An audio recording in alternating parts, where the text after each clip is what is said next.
Des agents de plusieurs administrations publiques feront l'objet de poursuites devant les parquets civils et militaires pour des faits de corruption. Ils ont été épinglés par les services du ministère de la Promotion de la bonne gouvernance, du renforcement des capacités et de la lutte contre la corruption, annoncé ce mardi par le ministre Epiphane Zorobi Ballo lors d'un point presse relatif à la conduite d'opérations de vérification dénommées coup de poing. Thiemé Dandje, Mathieu Mbadé.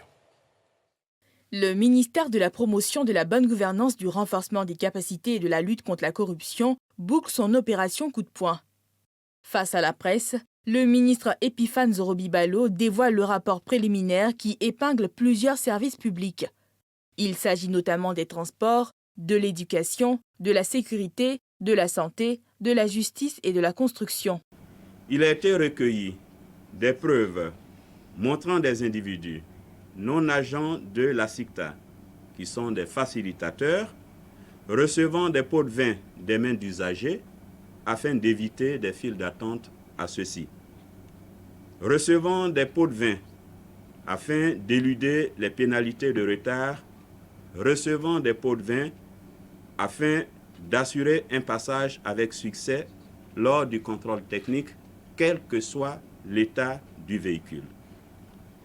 Une autre opération de vérification d'allégations d'extorsion de fonds par des agents de sécurité, police et gendarmerie confondus, lors de contrôles routiers, nous a permis de recueillir des vidéos montrant des agents de police et de gendarmerie recevant des sommes d'argent des mains d'usagers.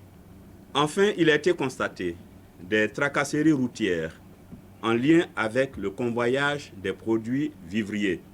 Sur ce point, Epiphane Zorobi Ballo relève que la collecte de données sur le terrain a permis de se faire une idée des sommes payées par les commerçants. Sur l'axe Iré-Abidjan, le commerçant marchand de produits vivriers doit s'acquitter d'une somme totale de 20 000 francs répartie entre les différents barrages pour espérer voir sa marchandise arriver à destination. Sur l'axe Banjaï-Abidjan, l'opérateur doit débourser 42 000 francs. Même cas de figure entre Boisflé et Abidjan, où la moyenne à payer est de 17 000 francs par camion. Les secteurs de l'éducation et de la santé ne sont pas en reste. Les investigations mettent en lumière le paiement de pots de vin pour l'orientation d'élèves lors des affectations dans les écoles d'enseignement privé, l'affectation d'élèves fictifs dans les grandes écoles privées, permettant ainsi de détourner les fonds ainsi libérés, le paiement de pots de vin pour accélérer la procédure ou obtenir l'accord d'enregistrement d'un médicament et la facturation des soins réputés gratuits dans les hôpitaux publics. Ces résultats, assure le ministre en charge de la lutte contre la corruption, ont été transmis aux autorités compétentes.